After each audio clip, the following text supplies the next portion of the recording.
اعوذ باللہ من الشیطان الرجیم بسم اللہ الرحمن الرحیم انا نحن نزلنا الذکر وانا له لحافظون۔ میرے بھائیوں بزرگوں، میں پٹنہ سے چل کر کے آج مغرب سے پہلے آیا اور کئی رات سے ٹھیک سے سونے کا موقع نہیں ملا، کسی وجہ سے، جلسے کی وجہ سے نہیں آیا۔ یہاں نیند آ رہی تھی، تھوڑا سا کم کیجئے بھائی، اسٹیج پر بیٹھا تھا، نیند آ رہی تھی، لیکن میرے برادر زادے اور عزیز گرامی مفتی مذکر صاحب نے اتنی تعریف کی کہ میری نیند اڑ گئی، اور اتنی تعریف کی کہ میں بوجھل ہو گیا اور اٹھنا مشکل ہو گیا۔ یہ ان کی عقیدت ہے، محبت ہے، اللہ تعالیٰ ان کو جزائے خیر دے اور ایسا ہی بنائے جیسا کہ انہوں نے کہا ہے۔ میں سسواں بازار جو یو پی میں ہے، وہاں ایک جلسے میں گیا تھا اتوار کے دن۔ مغرب کی نماز کے بعد پروگرام شروع ہوا اور 10 بجے رات تک پروگرام ختم ہو گیا۔ سب لوگ اپنے اپنے گھر چلے گئے، فجر کی نماز سب کی ملی ہوگی اور تہجد پڑھنے والے تہجد بھی پڑھے ہوں گے۔ ابھی اس جلسے کی پہلی تقریر تقریباً 11:15 بجے شروع ہو رہی ہے، اور کم سے کم میں سمجھتا ہوں کہ 3 بجے تک تو ضرور ہوگی۔ اس کے بعد فجر کی نماز ملے گی یا نہیں ملے گی، ہم پڑھ سکیں گے یا نہیں پڑھ سکیں گے، کہنا مشکل ہے۔ بس ایک وعدہ آپ سے لینا چاہتا ہوں کہ پورا مجمع ہاتھ اٹھا کر کے وعدہ کرے کہ فجر کی نماز انشاءاللہ جماعت کے ساتھ پڑھیں گے۔ انشاءاللہ جماعت کے ساتھ سارے لوگ ہاتھ اٹھائیں، سب ارادہ، سب صرف ارادہ نہیں بلکہ عزم بالجزم کریں تو انشاءاللہ یہ کہا جائے گا کہ یہ جلسہ کامیاب ہو گیا۔ اگر آگے کوئی تقریر نہ ہو اور یہ بس اسی عزم کے ساتھ ہم لوگ اٹھیں کہ فجر کی نماز جماعت کے ساتھ پڑھیں گے اور 5 وقت کی نماز پابندی سے پڑھیں گے، تو یہ جلسہ کامیاب سمجھا جائے گا۔ تنظیم فلاح انسانیت کے افراد نے جو محنت کی ہے، جو کوشش کی ہے، اور ان کی مخلصانہ کوششوں اور محنتوں کے نتیجے میں جو یہ مجمع جمع ہوا ہے، اللہ اس پورے مجمع کو قبول فرما کر ہم سب کی نجات کا فیصلہ فرما دے، آمین، اور اس تنظیم کو کامیاب بنائے، اس کے فیض کو جاری و ساری فرمائے، آمین، اور اس کے فیض کو عام فرمائے، آمین۔ تمام کام کرنے والوں میں اخلاص کے ساتھ آگے بڑھنے کا حوصلہ اور جذبہ پیدا فرمائے۔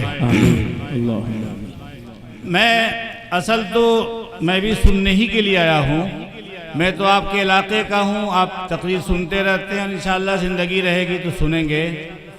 اپنے مہمانان گرامی اور علماء کرام جو دور سے آئے ہیں، ان کی تقریر اصل ہوگی جس کو ہم سنیں گے انشاءاللہ تعالی۔ میں چند باتیں جلدی آپ کے سامنے پیش کر رہا ہوں، اس دعا کے ساتھ کہ اللہ پاک ہم سبوں کو عمل کی توفیق عطا فرمائے، صرف آپ ہی کو نہیں، ہم کو بھی، ہم لوگوں کو بھی، اس لیے کہ ہم بھی محتاج ہیں۔ پہلا پیغام تو دینا ہے اس تنظیم سے متعلق، جو تنظیم قائم ہے اس سے متعلق، اور دوسرا پیغام دینا ہے یہ جو طلبہ سامنے بیٹھے ہوئے ہیں، جن کے سروں پر پگڑی باندھی گئی ہے، ان سے متعلق، اور تیسرا پیغام دینا ہے اس علاقے کے حالات کے مطابق، کہ اس علاقے کے، پوری دنیا کے حالات تو اپنی جگہ پر ہیں، لیکن خاص طور سے اس علاقے کے جو حالات ہیں، ان حالات کے پیش نظر مجھے ایک پیغام دینا ہے، یعنی 3 پیغام دینا ہے۔ میں کوشش کروں گا کہ جتنی جلدی ہو سکے اپنا پیغام آپ تک پہنچا کر کے میں آپ سے رخصت ہو جاؤں۔ پہلا پیغام تو یہ ہے، جو یہ تنظیم قائم ہے اس سلسلے میں، سورہ کہف جو 15ویں پارے میں ہے، اس میں کئی واقعات بیان کیے گئے ہیں۔ پہلا ایک واقعہ اس میں یہ بھی ہے کہ حضرت موسیٰ علیہ السلام اور حضرت خضر کے واقعے کو بیان کیا گیا ہے۔ بخاری شریف کی روایت ہے کہ حضرت موسیٰ علیہ السلام مجمع میں کھڑے ہو کر تقریر فرما رہے تھے۔ آپ کی تقریر بڑی اچھی لچھے دار تھی۔ ایک آدمی کھڑا ہوا مجمع سے اور کہنے لگا کہ اے موسیٰ یہ بتائیے کہ اس روئے زمین پر سب سے زیادہ جاننے والا کون ہے؟ حضرت موسیٰ علیہ السلام کی زبان سے نکلا انا، میں سب سے زیادہ جاننے والا ہوں۔ اور انہوں نے اپنے اعتبار سے یہ بات صحیح کہی، اس لیے کہ نبی سے زیادہ جاننے والا کوئی نہیں ہو سکتا۔ لیکن اللہ رب العزت کو انا پسند نہیں، میں یہ پسند نہیں، اللہ کو پسند نہیں۔ اللہ نے فرمایا کہ موسیٰ تم سفر کرو، جاؤ، میرا بندہ تم سے ملے گا، وہاں جاؤ گے تو پتہ چلے گا کہ کون زیادہ جاننے والا ہے۔ حضرت موسیٰ علیہ السلام نے اپنے خادم یوشع بن نون کو لیا۔ آپ سفر کرتے گئے بڑا لمبا واقعہ ہے۔ آپ نے جا کر کے ملاقات کی۔ حضرت خضر علیہ السلام سوئے ہوئے تھے، چادر اوڑھے ہوئے تھے۔ آپ نے سلام کیا، پوچھا کون؟ جواب دے کر پوچھا کون؟ کہا کہ میں موسیٰ ہوں، بنی اسرائیل کا موسیٰ۔ ہاں، بنی اسرائیل کا موسیٰ۔ کیسے آنا ہوا؟ کہا کہ میں آپ کی خدمت میں کچھ دن رہنے کے لیے آیا ہوں۔ انہوں نے کہا کہ موسیٰ تم میرے ساتھ تم نہیں چل سکتے۔ کہا کہ نہیں، آپ اپنے ساتھ لے چلیے۔ کہا کہ چلو۔ دونوں گئے، تینوں، حضرت موسیٰ علیہ السلام، ان کے خادم یوشع بن نون اور حضرت خضر علیہ السلام، تینوں گئے سفر کرتے۔ یہ آگے گئے تو ایک دریا تھا، سمندر تھا، اس پار جانا تھا۔ کشتی نہیں تھی، تینوں کے تینوں انتظار کرنے لگے۔ اتنے میں ایک ملاح کشتی کھیتا ہوا آیا۔ کشتی کھیتا ہوا آیا، ان تینوں کو دیکھا، کشتی میں بیٹھا لیا۔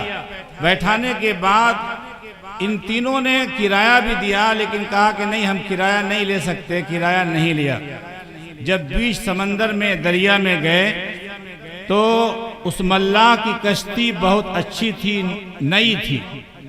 حضرت خضر نے اس کے ایک پٹرے کو پکڑا اور اکھیڑ ڈالا، داغدار بنا دیا۔ حضرت موسیٰ جلال میں آئے اور کہنے لگے کہ اے خضر، آپ بھی عجیب و غریب آدمی ہیں۔ آپ نے ایک غریب مسکین ملاح جو اسی کشتی کے ذریعے سے کھاتا اور پیتا ہے، آپ نے اس کی کشتی کو داغدار بنا دیا، جبکہ اس نے ہم سے کرایہ بھی نہیں لیا۔ حضرت خضر نے کہا کہ موسیٰ، میں نے تم سے کہا تھا کہ تم میرے ساتھ نہیں چل سکتے۔ حضرت موسیٰ کو احساس ہوا اور کہا کہ موقع دیجئے۔ آگے گئے، ایک لڑکا کھیل رہا تھا، معصوم بچہ تھا، کھیل رہا تھا۔ حضرت خضر نے اس کے سر کو پکڑا اور جان سے مار ڈالا۔ حضرت موسیٰ جلال میں آئے اور کہنے لگے کہ اے خضر، آپ بھی عجیب و غریب آدمی ہیں۔ ایک معصوم بچہ جس کا کوئی قصور نہیں، جس کی کوئی غلطی نہیں، آپ نے اس کو جان سے مار ڈالا۔ حضرت خضر نے کہا کہ موسیٰ، میں نے کہا تھا کہ تم میرے ساتھ نہیں چل سکتے، کہا غلطی ہو گئی، ایک موقع اور دیجئے، اس کے بعد اگر میں کہوں تو آپ مجھ کو اپنے سے الگ کر دیجئے۔ آگے گئے، ایک گاؤں میں پہنچے۔ یہ لوگ بھوکے تھے، جو توشہ تھا، کھانے کا سامان تھا، وہ ختم ہو چکا تھا۔ گاؤں والوں نے کھانے کے لیے نہیں پوچھا، بلکہ ان لوگوں نے مطالبہ بھی کیا اور کہا کہ تم لوگ کھانے کے لیے کچھ دے دو، مہمان نوازی کر دو۔ بھائی مائک کی آواز کچھ کم کر دیجئے تھوڑا سا۔ تم کھانے کے لیے کچھ دے دو، لیکن ان لوگوں نے کہنے کے باوجود مہمان نوازی نہیں کی اور کچھ نہیں دیا۔ جب گاؤں سے باہر نکلنے لگے تو ایک دیوار گرنا چاہ رہی تھی، گر ہی رہی تھی، گرنے والی تھی کہ حضرت خضر نے اس کو سہارا دیا اور سہارا دے کر کے اس کو کھڑا کر دیا۔ حضرت موسیٰ نے کہا کہ اے خضر، آپ بھی عجیب و غریب آدمی ہیں۔ جس گاؤں کے لوگ اتنے بد اخلاق ہیں کہ مانگنے کے باوجود مہمان نوازی نہیں کی، آپ نے ان کی دیوار یوں ہی کھڑی کر دی؟ آپ چاہتے تو کچھ مزدوری لے لیتے، اجرت لے لیتے تاکہ ہم لوگ استعمال کر لیتے۔ حضرت خضر نے کہا ھذا فراق بینی و بینک، اے موسیٰ اب اس کے بعد ہم لوگ ساتھ نہیں چل سکتے، تم اپنی جگہ پر جاؤ اور میں اپنی جگہ پر جاتا ہوں۔ اس کے بعد حضرت خضر نے کہا کہ 3 واقعہ جو پیش آیا ہے میں اس کی حکمت بتاتا ہوں کہ اس کی حکمت کیا ہے۔ کہا کہ پہلا جو واقعہ پیش آیا کشتی کو داغدار بنانے کا، اس کی وجہ یہ ہوئی، حکمت یہ تھی کہ سمندر اس پار ایک ظالم بادشاہ رہتا ہے، اس کا حال یہ ہے کہ کسی کی کشتی کو دیکھتا ہے کہ نئی کشتی ہے تو اس پر ناجائز قبضہ کر لیتا ہے، غاصبانہ قبضہ کر لیتا ہے۔ میں نے سوچا کہ یہ ملا بیچارہ غریب جو اسی کشتی سے کھاتا اور پیتا ہے، اگر اس کی کشتی نہیں رہی تو بادشاہ اس پر ناجائز قبضہ کر لے گا اور یہ محروم ہو جائے گا، اس لیے میں نے اس کی کشتی کو داغدار بنا دیا۔ اور بچے کو جو جان سے مار ڈالا، اس کی وجہ یہ ہوئی کہ یہ بچہ اللہ کا نافرمان، ماں باپ کا نافرمان کل ہو کر کے ماں باپ کے خلاف کام کرتا، اللہ کا حکم نہیں مانتا، اس لیے میں نے اس کو ختم کر دیا تاکہ اللہ تعالیٰ اس کی جگہ پر صالح اولاد نصیب فرمائے۔ اور تیسرا جو واقعہ پیش آیا جس کے بارے میں اصل میں آپ کو کہنا چاہتا ہوں اور جو پیغام دینا چاہتا ہوں وہ یہ کہ جو دیوار گر رہی تھی اس دیوار کے نیچے 2 یتیم بچوں کا خزانہ چھپا ہوا ہے۔ ان کے والدین نے دیوار کے نیچے خزانہ چھپا رکھا ہے تاکہ جب یہ بالغ ہوں گے تو اپنا خزانہ دیوار کے نیچے سے نکال لیں گے۔ اگر یہ دیوار گر جاتی تو گاؤں کے لوگ اتنے بد اخلاق کے کہنے پر بھی مہمان نوازی نہیں کی، یہ لوگ خزانے کو نکال لیتے اور لوٹ لیتے، اب اس پر ناجائز قبضہ کر لیتے۔ اس لیے میں نے سوچا کہ دیوار کھڑی کر دوں تاکہ ان یتیم بچوں کا خزانہ محفوظ رہے اور جب وہ بڑے ہو جائیں تو اپنا خزانہ نکال سکیں۔ میرے بھائیوں اور بزرگوں، اصل مجھے جو پیغام دینا ہے جلدی سے وہ یہی پیغام دینا ہے کہ ہمارے بزرگوں نے، ہمارے بڑوں نے، ہمارے اسلاف نے ایک نقطہ بیان کیا ہے کہ جس طرح اس دیوار کے نیچے یتیم بچوں کا خزانہ چھپا ہوا تھا، اسی طرح ان مدارس اور مکاتب کی دیواروں کے نیچے ہمارے بزرگوں نے اسلام کا خزانہ اور اسلام کا اثاثہ چھپا رکھا ہے۔ جب تک مدارس اور مکاتب قائم رہیں گے اور ان کی دیواریں قائم رہیں گی، اس وقت تک ان مدارس کو کوئی ختم نہیں کر سکتا اور مسلمانوں کو کوئی مٹا نہیں سکتا، اسلام کو کوئی مٹا نہیں سکتا۔ گویا کہ ان مدارس اور مکاتب کی دیواروں کے نیچے اسلام کا اثاثہ چھپا ہوا ہے۔ اس لیے میرے بھائیوں اور بزرگوں، یہ تنظیم فلاح انسانیت نے جو قدم اٹھایا اور جو اہم قدم اٹھایا اور اس تنظیم نے جو مکتب قائم کر کے ان ہونہار 7 بچوں کو ہمارے سامنے پیش کیا ہے، میں مبارکباد پیش کرتا ہوں تنظیم کے ذمہ داروں کو کہ آپ نے بڑا اہم قدم اٹھایا ہے۔ اور میں تو کہتا ہوں کہ گاؤں گاؤں مدرسہ قائم کیجئے، گاؤں گاؤں مکتب قائم کیجئے، گاؤں گاؤں نہیں محلہ محلہ مکتب قائم کیجئے، بلکہ مسجد مسجد مکتب قائم کیجئے۔ آپ کے گاؤں میں، ہمارے گاؤں میں جتنی مسجدیں ہوں ان تمام مسجدوں کے اندر مکاتب کا قیام عمل میں آئے۔ حضرت مولانا علی میاں ندوی علیہ الرحمہ جب میں ندوے میں پڑھتا تھا تو وہ کہا کرتے تھے کہ عزیز طلبہ، تم جب یہاں سے جاؤ تو گاؤں گاؤں محلہ محلہ مسجد مسجد مکتب قائم کرو اور مکاتب کا جال بچھا دو۔ کہتے تھے کہ مکاتب کا جال بچھا دو، جب ایک وقت آئے گا اور بڑے بڑے مدرسوں پر تالے لگائے جائیں گے تو اس وقت انہی مکاتب کے ذریعے سے ہمارے مسلمان بچوں کا ایمان محفوظ رہ سکے گا، ان کا کلمہ محفوظ رہ سکے گا۔ اس لیے گاؤں گاؤں مکتب قائم کرو، محلہ محلہ مکتب قائم کرو اور مکاتب کا جال بچھا دو۔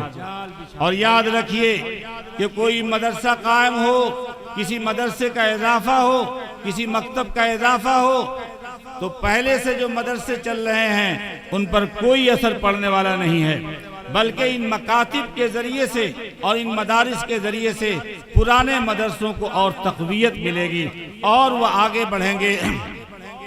لوگ کہتے ہیں کہ یہ لوگ مکتب قائم کر کے، مدرسہ قائم کر کے پیٹ پالنا چاہتے ہیں، پیٹ کو بھرنا چاہتے ہیں اور کھا کھا کر کے موٹا ہونا چاہتے ہیں۔ یہ کہا جاتا ہے میرے بھائیوں، یہ بہت خطرناک بات ہے اور خطرناک جملہ ہے، یہ کہنا صحیح نہیں ہے۔ آپ ان کا احسان مانیے کہ وہ لوگ مکتب اور مدرسہ قائم کر کے ہمارے اور آپ کے بچوں کی تعلیم کا انتظام کر رہے ہیں اور ہمارے اور بچوں کی تعلیم و تربیت کا نظم فرما رہے ہیں، جو ہمارے بچے آگے چل کر کے دین کی خدمت کرنے والے ہوں گے۔ اس لیے پہلا پیغام تو یہ ہے کہ آپ سبھی حضرات، ہم سبھی مل کر کے ان مکاتب و مدارس کو آگے بڑھائیں اور ان کو مضبوط کریں، ان کو مستحکم کریں۔ مولانا اکرم صاحب نے یہ شکایت کی کہ اسباب و وسائل کی کمی ہے، جس کی وجہ سے ہمارے یہ کام پورے ہونے میں دشواری ہے۔ ظاہر سی بات ہے کہ ان کے سامنے اسباب و وسائل کی کمی ہے تو کہہ سکتے ہیں، لیکن میں آپ کو کہنا چاہتا ہوں اور آپ کو یہ یقین دلانا چاہتا ہوں کہ اگر اخلاص کے ساتھ صحیح قدم اٹھایا گیا اور صحیح کام ہوا، دو کام کر لیجئے۔ جتنے مدرسے والے ہیں، جتنے مکتب قائم کرنے والے ہیں، دو کام کر لیں۔ ایک تو تعلیم و تربیت کا انتظام بہترین کریں اور دوسرا کام یہ ہے کہ اپنا حساب کتاب درست رکھیں، صحیح رکھیں، تو اس مدرسے اور مکتب میں چھپر پھاڑ کر اللہ تعالیٰ دے گا۔ کوئی کمی نہیں ہوگی، کوئی کمی نہیں ہوگی۔ آپ قدم اٹھائیے، قدم اٹھاتے چلے جائیے اور کام بڑھتا چلا جائے گا، انشاءاللہ کسی چیز کی کمی نہیں ہوگی۔ جامعہ اسلامیہ قرآنیہ سمرا جو ہمارا محبوب ادارہ ہے اور 200 سال کا پرانا ادارہ ہے، آپ کچھ بھی کہیے، اس کے اخلاص کی جڑ اس قدر مضبوط ہے کہ دنیا کی آندھی اور دنیا کا طوفان اس کی بنیاد کو ہلا نہیں سکتا، نہیں ہلا سکتا۔ اس جامعہ اسلامیہ قرآنیہ سمرا میں اس کے 3 اکاؤنٹ ہیں مدد بینک کے اندر، تینوں اکاؤنٹ پر پابندی لگا دی گئی ہے اور تینوں اکاؤنٹ سے ایک پیسہ بھی نہیں نکل رہا ہے۔ لیکن آپ جا کر کے دیکھیے مدرسے کے اندر، میں سمجھتا ہوں کہ 7 مہینے میں تقریباً 45-50 لاکھ کا خرچ پورا کیا گیا ہے، تعمیری کام سے لے کر کے اور اساتذہ کی تنخواہ، بچوں کی خوراک، یہ سب ملا کر تقریباً 45-50 لاکھ روپے خرچ کیے گئے ہیں۔ یہ 7 مہینے کے اندر کس نے پورا کیا؟ کیا مفتی جنید نے؟ کیا قاری بشیر نے؟ کیا قاری جلال نے؟ کس نے پورا کیا؟ کیا ماسٹر جمیل نے؟ نہیں، اللہ نے پورا کیا۔ کس نے کیا؟ اللہ نے پورا کیا۔ قدم اخلاص کے ساتھ اٹھے گا، دنیا کی کوئی طاقت روک نہیں سکتی، دنیا کا کوئی طوفان اس کو ہلا نہیں سکتا اور دنیا کی آندھی اپنے تھپیڑوں میں نہیں لے سکتی ہے۔ آپ مولانا اکرم صاحب اور آپ کی تنظیم کے لوگ قدم بڑھاتے جائیے، اخلاص کے ساتھ کام کرتے چلے جائیے۔ آپ تعلیم و تربیت کا انتظام بہتر کیجیے، اپنے حساب و کتاب کو درست رکھیے، انشاءاللہ پیسہ تو آپ کے آگے آگے دوڑے گا، آپ پیچھے پیچھے چلیں گے، پیسہ آگے آگے بڑھے گا۔ اس لیے پہلا پیغام تو یہی ہے، میں آپ کو تنظیم کے ذمہ داروں کو مبارکباد پیش کرتا ہوں کہ آپ نے اہم قدم اٹھایا، اور آپ سبھی حضرات سے کہتا ہوں کہ آپ سبھی حضرات جم کر کے حصہ لیں اور آگے بڑھ کر کے ان سے کہیں کہ آپ کا خرچ کیا ہے، ہم پورا کرنے کے لیے تیار ہیں، کریں گے انشاءاللہ تعالی۔ دوسری بات کہ بھائی آپ نے اتنا کم کر دیا کہ حالت خراب ہو رہی ہے، تھوڑا سا بڑھا دیا، بہت زیادہ نہیں، بہت کم ہے۔ دوسری بات، یہ حفاظ کرام جو ہمارے سامنے ہیں، تفصیل کا موقع نہیں ہے، ہمارے مہمانان گرامی آئیں گے، بس اتنی بات کہوں گا کہ یہ پتہ نہیں کس کے صاحبزادے ہیں، ہمیں معلوم نہیں، اور کس گاؤں کے ہیں یہ بھی معلوم نہیں۔ ایک بات آپ پورا مجمع فیصلہ کر لے کہ انشاءاللہ ہم بھی اپنے بچوں کو، اگر گڑھوا والے ہیں تو اس مکتب میں یا اس طرح کے اور مکاتب جو قائم ہیں ان میں اپنے بچوں کو بھیجیں گے اور بھیج کر حافظ قرآن ضرور بنائیں گے انشاءاللہ تعالی۔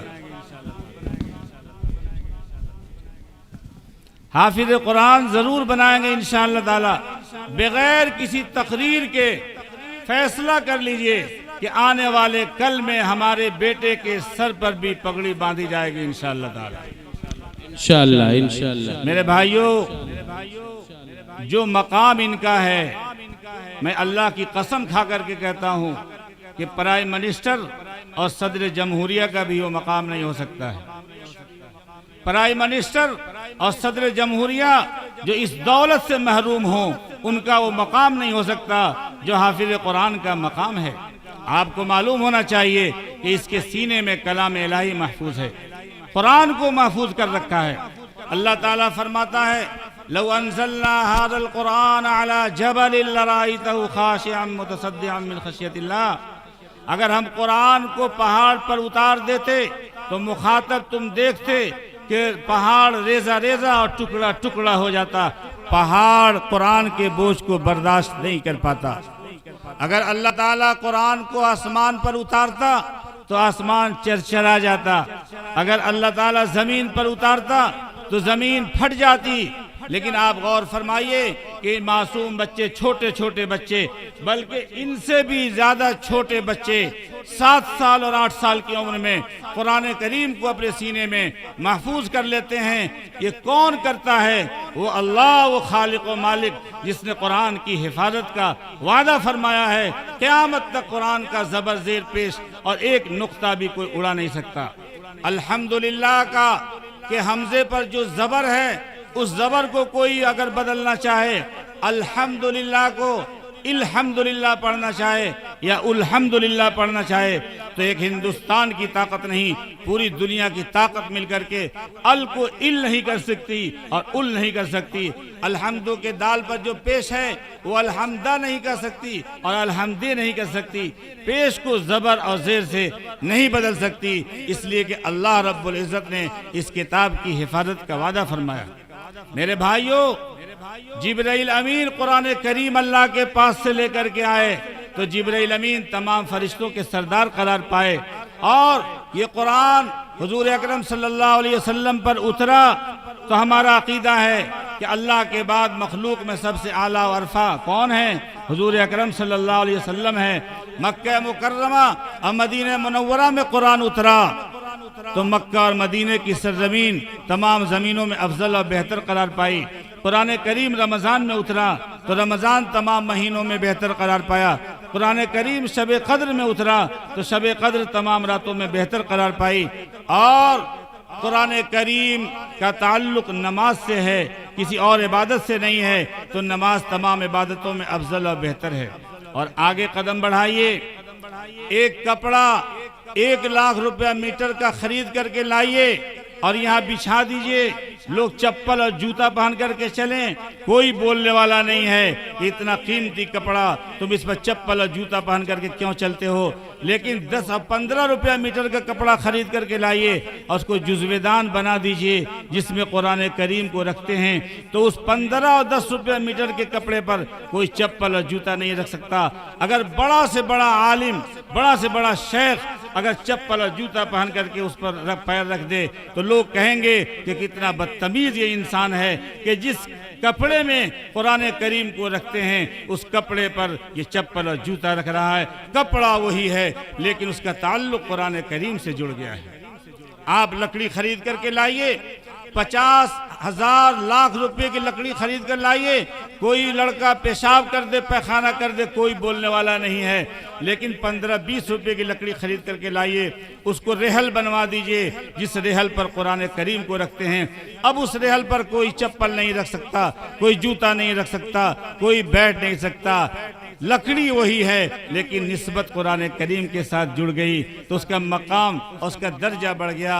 اے میرے بھائیوں، جب قرآن کی نسبت سے لکڑیوں اور کپڑوں کی قیمت اور اہمیت بڑھ سکتی ہے تو یہ ہمارے حفاظ کرام جن کے سینے میں کلام الہی محفوظ ہے اور جن کا تعلق قرآن سے جڑ گیا، ان کا کیا مقام ہو سکتا ہے؟ یہ ہل چلانے والے کے بیٹے کیوں نہ ہوں، یہ کدال چلانے والے کے بیٹے کیوں نہ ہوں، خدا پاک کی قسم ایک شہزادے سے افضل اور بہتر ہیں ہیں جو کلام الہی کی دولت سے محفوظ ہیں۔ اس لیے دوسرا پیغام تو یہ ہے کہ ہم سب کے سب پورا مجمع یہ فیصلہ کر لے کہ انشاءاللہ ہم بھی آنے والے دنوں میں اپنی اولاد کو حافظ قرآن بنائیں گے انشاءاللہ۔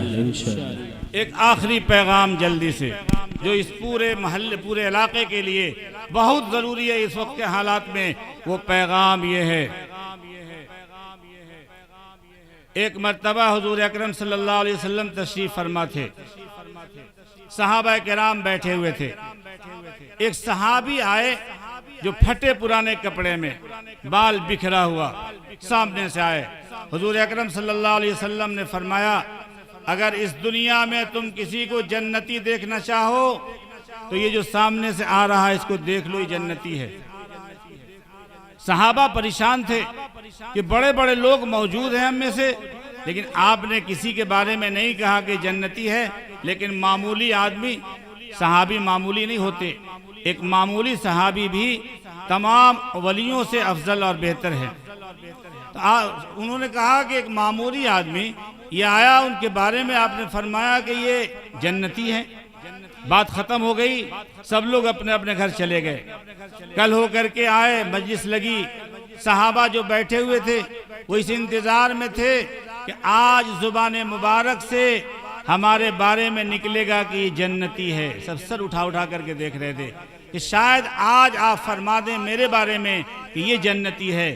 لیکن دوسرے دن بھی وہی صحابی سامنے سے آئے، آپ صلی اللہ علیہ وسلم نے سر اٹھایا اور فرمایا کہ اگر تم جنتی دیکھنا چاہتے ہو اس دنیا میں تو سامنے سے جو آ رہا ہے اس کو دیکھ لو، جنتی ہے۔ دوسرے دن مجلس ختم ہو گئی، اپنے اپنے گھر گئے۔ تیسرے دن بھی مجلس لگی، آپ نے تیسرے دن بھی انہی صحابی کے بارے میں جو سامنے سے آئے فرمایا کہ اگر جنتی دیکھنا چاہتے ہو تو اس کو دیکھو، یہ جنتی ہے۔ ایک صحابی کھڑے ہوئے، نوجوان، اور کہا کہ چچا جان میں آپ کے ساتھ رہنا چاہتا ہوں۔ اب مقصد یہ تھا کہ دیکھوں کون سا نیک کام کرتے ہیں تاکہ میں بھی وہ نیک کام کر کے جنت میں چلا جاؤں۔ کہا کہ آپ کے ساتھ رہنا چاہتا ہوں۔ کہا چلو رہو۔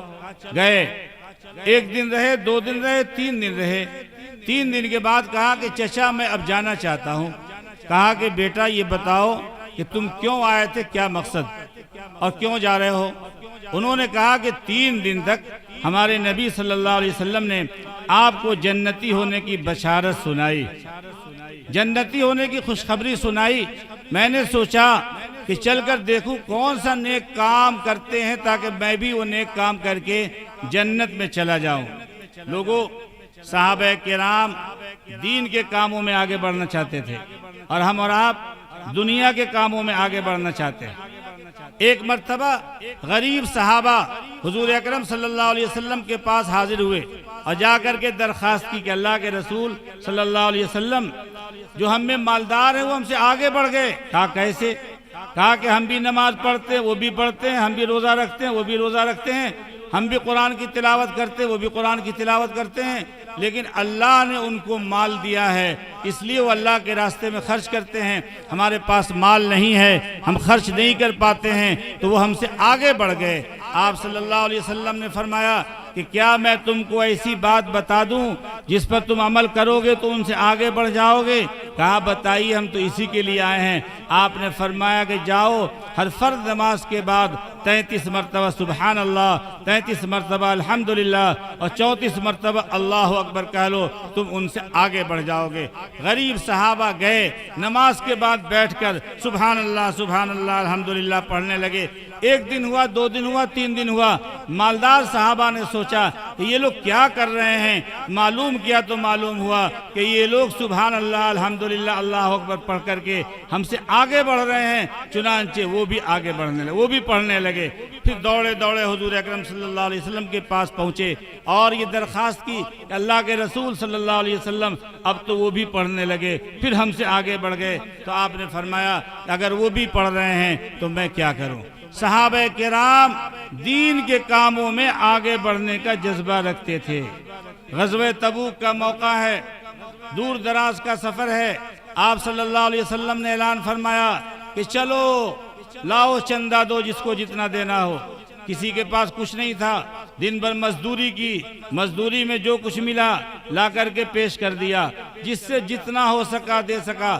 حضرت عمر فاروق گھر گئے، گھر کے تمام سامان کو اکٹھا کیا، 2 حصوں میں بانٹا، ایک حصہ گھر کے لیے چھوڑا، ایک حصہ لے کر کے آئے اور خدمت اقدس میں پیش کر دیا۔ آپ صلی اللہ علیہ وسلم نے پوچھا، عمر گھر کے لیے بھی کچھ چھوڑا؟ کہاں چھوڑا؟ کیا چھوڑا؟ تو گھر کے لیے اللہ کے رسول کو چھوڑا، گھر کے لیے اللہ کے رسول کو چھوڑا۔ حضرت عمر فاروق کہتے ہیں کہ میں دل میں سوچ رہا تھا کہ آج وہ دن ہے کہ جس میں میں ابو بکر صدیق سے آگے بڑھ جاؤں گا، اس لیے کہ میں اپنے گھر کا آدھا سامان لے کر کے آیا ہوں۔ یہ سوچ ہی رہا تھا کہ حضرت ابو بکر صدیق آئے اور گھر کا سارا سامان لا کر کے جمع کر دیا۔ آپ صلی اللہ علیہ وسلم نے پوچھا کہ ابو بکر کیا گھر کے لیے بھی کچھ چھوڑا؟ کہاں گھر کے لیے چھوڑا؟ کیا چھوڑا؟ کہا گھر کے لیے میں نے اللہ کے رسول کو چھوڑا، گھر کے لیے اللہ کے رسول کو چھوڑا، میرے پاس کچھ بھی باقی نہیں رہا۔ حضرت عمر فاروق نے کہا کہ میں اس بوڑھے سے کبھی آگے نہیں بڑھ سکتا، چونکہ عمر میں حضرت ابو بکر صدیق ان سے بڑے تھے، اس لیے کہا کہ میں ان سے آگے نہیں بڑھ سکتا۔ صحابہ کرام دین کے کاموں میں آگے بڑھنے کا جذبہ رکھتے تھے، اور ہم اور آپ دنیا کے کاموں میں آگے بڑھنے کا جذبہ رکھتے ہیں۔ ہمارا بھائی لاکھ پتی ہے تو ہم کروڑ پتی بننا چاہتے ہیں، ہمارا بھائی فلاں ہے تو ہم فلاں بننا چاہتے ہیں۔ بہرحال وہ صحابی نے کہا کہ میں اس لیے آیا تھا تاکہ دیکھوں کون سا نیک کام کرتے ہیں، لیکن ہمارے اور آپ کے کام میں کوئی فرق نہیں۔ انہوں نے جو جواب دیا میرے بھائیوں، وہ میں سنا کر کے پیغام دے کر اپنی بات ختم کرتا ہوں۔ انہوں نے کہا کہ بیٹا خوب غور سے سنیے گا، اور ہم سب کے سب، آپ بھی ہم بھی، اسٹیج پر جتنے لوگ ہیں سب بھی اس کے محتاج ہیں، اور انشاءاللہ عمل کریں گے تو دنیا میں بھی کامیاب اور آخرت میں بھی کامیاب۔ کیا کہا کہ بیٹا بات تو صحیح ہے کہ جو میں کرتا ہوں تم بھی کرتے ہو، لیکن ایک کام میں کرتا ہوں، شاید میرے رب کو، میرے مالک کو میرا وہ کام پسند آ گیا ہو، جس کی وجہ سے میرے نبی نے میرے بارے میں جنتی ہونے کی خوشخبری سنائی۔ کہا جلدی بتائیے، میں تو سننا چاہتا ہوں تاکہ عمل کروں۔ سنا دوں؟ جنت میں جانا چاہتے ہیں ہم لوگ؟ کون نہیں جاتا ہے؟ سب لوگ چاہتے ہیں نا؟ سب لوگ جنت میں جائیں گے انشاءاللہ، جنت میں جائیں گے تو عمل کریں گے انشاءاللہ، اس پر عمل کریں گے۔ کیا کہا بیٹا روزانہ جب بستر پر جاتا ہوں سونے کے لیے، سر جھکاتا ہوں اور دیکھتا ہوں کہ 24 گھنٹے میں میری ذات سے کسی کو تکلیف تو نہیں پہنچی ہے، میری ذات سے کسی کو تکلیف تو نہیں پہنچی، ہاتھ سے مارا تو نہیں، پیر چلا کر کے مارا تو نہیں، زبان سے گالی تو نہیں دی، آنکھ کے اشارے سے تکلیف تو نہیں پہنچائی۔ جب اطمینان ہو جاتا ہے کہ میری ذات سے کسی کو تکلیف نہیں پہنچی ہے، پھر سوچتا ہوں کہ کسی کی ذات سے مجھ کو تو تکلیف نہیں پہنچی ہے، اور اگر پہنچی ہے تو میں نے دل سے معاف کیا یا نہیں کیا۔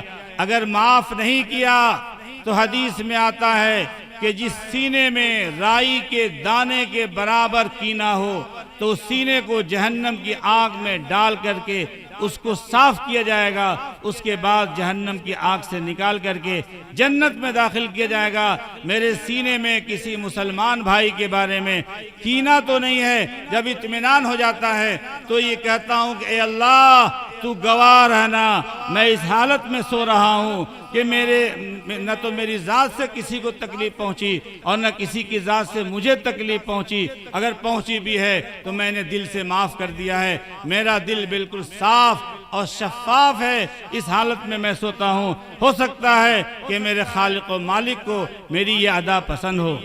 اے میرے بھائی اور بزرگوں، آپ مجھے کہنے دیجئے، اس علاقے میں اور جگہ بھی الیکشن تو ہوتا ہی ہے، الیکشن میں ہار جیت تو ہے، کوئی ہارتا ہے کوئی جیتتا ہے، سبھی لوگ نہیں جیت سکتے، سبھی لوگ کامیاب نہیں ہو سکتے۔ لیکن اس الیکشن کا اتنا خطرناک نتیجہ سامنے آتا ہے کہ بھائی بھائی میں دوری، ماں باپ میں، والدین اور اولاد کے درمیان دوری پیدا ہو جاتی ہے اور بول چال تک بند کر دیتے ہیں۔ اس نے مجھ کو ووٹ نہیں دیا، اس نے مجھ کو جتایا نہیں، یہ میرے ساتھ نہیں گھوما، یہ میرے خلاف چلا اور اس نے میرے خلاف ووٹ دیا۔ یہ اس کی بنیاد پر آج علاقہ مختلف ٹولیوں اور پھر مختلف جماعت مختلف ٹولیوں میں بٹا ہوا ہے اور ایک دوسرے سے دوری پیدا ہو گئی ہے۔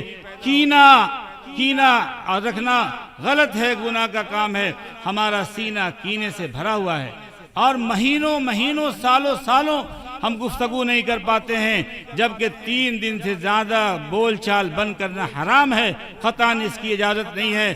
لیکن الیکشن کے برے نتائج کی وجہ سے آج ہمارے درمیان اتنی دوری پیدا ہو گئی ہے کہ ہم آپس میں ملتے نہیں ہیں، آپس میں سلام کلام تک بند کیے ہوئے ہیں۔ اس لیے میرے بھائی اور بزرگوں، یہ آخری میرا پیغام تھا اور یہ کہنا ہے کہ پورا علاقہ، پھر سے آپ سے میں کہتا ہوں کہ پورا علاقہ متحد ہو جائے اور اپنے سینے کو کینے سے پاک کر کے بالکل صاف و شفاف بنا کر کے یہ طے کرے کہ میں اپنے تمام بھائیوں سے ملوں گا اور ملاقات کروں گا۔ کوئی نہیں بولے گا، ہم سلام کریں گے پہلے اور سلام کریں گے تو اس کا ثواب انشاءاللہ ہم کو زیادہ ملے گا۔ آپس میں محبت کے ساتھ، اتفاق و اتحاد کے ساتھ ہم زندگی گزاریں گے تو بڑا سے بڑا کام انجام دے سکتے ہیں انشاءاللہ تعالی۔ اللہ پاک ہم سبوں کو عمل کی توفیق عطا فرمائے، سچا اور پکا مسلمان بنائے، دین کے داعی اور دین کے سپاہی بنائے۔ اللہ پاک ہم سبوں کو نبی کی سنت پر مر مٹنے والا بنائے اور جو تنظیم قائم ہوئی ہے اللہ تعالیٰ اس کو ترقیات سے نوازے، اس کے فیض کو جاری و ساری فرمائے۔ وآخر دعوانا ان الحمدللہ رب العالمین۔